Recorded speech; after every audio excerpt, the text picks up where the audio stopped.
Devocionais, a Bíblia toda em um ano. Hoje, 2 Samuel, capítulos 4 a 6.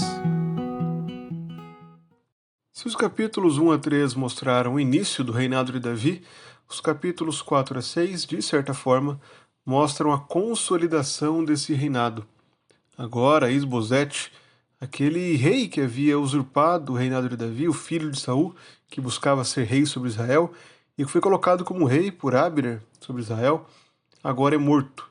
O capítulo 4 mostra como Recabe e Baaná, dois dos principais soldados de Isbosete, serviram para o seu assassinato. Esses homens entraram em sua casa enquanto ele dormia e o mataram, e então levaram sua cabeça para Davi. Davi, sendo um rei justo, fez justiça, punindo a esses pecadores, assassinos que mataram Isbosete, e assim dando testemunho a Israel da justiça necessária pelo rei. Em seguida, o povo de Israel, todo o povo, vai até Davi em Hebrom e pede para que ele reine sobre todos eles. E assim Davi se torna rei sobre todo Israel e Judá. Davi, que na época morava em Hebrom, agora avança contra Jerusalém, a cidade que era habitada pelos jebuseus, e assim triunfa contra aquela cidade, começa a estabelecer ali a capital, a famosa Jerusalém, que será apontada e lembrada tantas vezes ao longo de toda a Escritura. Assim, Davi ia crescendo em poder cada vez mais, porque o Senhor estava com ele.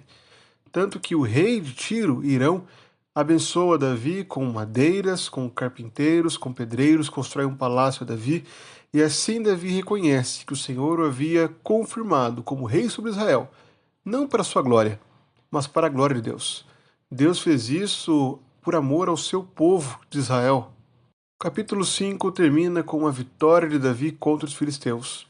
O que se destaca nessa narrativa é justamente o fato de Davi consultar o Senhor, algo que era impossível diante do coração endurecido de Saul, um rei que não buscava agradar a Deus, buscava apenas sua própria glória.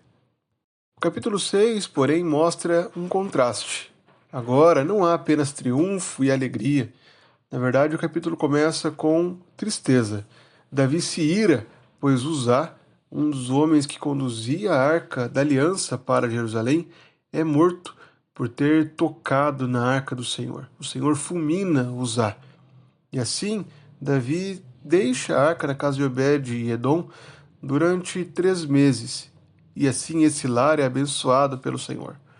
Ao ouvir isso, Davi vai até aquela cidade para buscar a arca e traz a arca para Jerusalém com grande alegria. Davi se alegra no Senhor com júbilo e celebra o Senhor por toda essa bênção de ter a presença do Senhor no centro do seu povo, em Jerusalém, no centro do reino de Davi e do reino de Israel, seu povo. O propósito dessas passagens é justamente demonstrar como Deus consolidou o reino de Davi. O Senhor derrota os inimigos de Davi, mesmo com Davi fazendo justiça contra os assassinos, pois justamente era um meio ilícito de tomar o poder. Ainda assim, Deus conduzia essa história.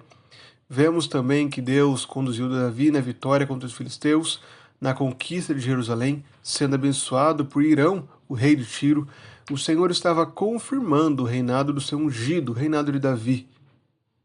Além disso, a narrativa sobre a Arca da Aliança mostra a importância da obediência no culto correto a Deus. Mostra que o Senhor exige reverência no serviço a Ele. E é nesse ponto que Cristo se destaca em relação a Davi. Cristo é o Rei justo e fiel, é o Rei perfeito. Cristo é aquele que oferece o culto a Deus de forma perfeita. É aquele que agrada ao Pai com toda a obra das suas mãos. Além disso, a conquista de Jerusalém também aponta para Cristo, pois Jerusalém era justamente o centro do reinado de Jesus. Era ali que Cristo inauguraria o seu reino ao morrer na cruz pelo seu povo. Também ao ressuscitar dos mortos. Jerusalém era justamente o marco do início do reinado de Cristo. A própria Arca da Aliança perde o seu brilho e toda a sua beleza ao ser comparada à glória de Cristo, Deus habitando no meio do seu povo. E aqueles que têm a Cristo têm a alegria que Davi demonstra nessa passagem, Por termos a Cristo, a presença de Deus conosco, devemos nos alegrar nele, devemos ter prazer no Senhor. Portanto, alegre-se no Senhor. Mas não se alegre fazendo aquilo que o seu coração se agrada. Não tente servir ao Senhor do seu jeito, à sua maneira. Reconheça que o culto a Deus exige reverência e que é uma reverência alegre, pois se conforma ao padrão que Deus estabeleceu para a adoração a Ele. Devemos nos aproximar de Deus conforme os requisitos que Ele apresenta em Sua palavra, não da nossa forma, não de forma egoísta, seguindo apenas aquilo que o nosso coração deseja, mas de forma reverente, entendendo que o culto tem a Deus como centro, a glória de Cristo como alvo. Além disso, o texto nos lembra de que o reinado de Cristo tem sido confirmado. Assim como Deus confirmou o reinado de Davi, o reinado de Cristo foi confirmado na sua vitória sobre a morte. É confirmado pela pregação do Evangelho que transforma, que traz vida. Nós agora somos testemunhas de que o ungido de Deus é Jesus Cristo, muito acima de Davi, e portanto devemos nos alegrar nele, pois ele habita em nós, habita entre nós. Portanto, alegremo-nos no Senhor, tenhamos o prazer de servi-lo com alegria e louvá-lo com o nosso cântico e com o prazer que há em estar na presença do nosso grande Rei.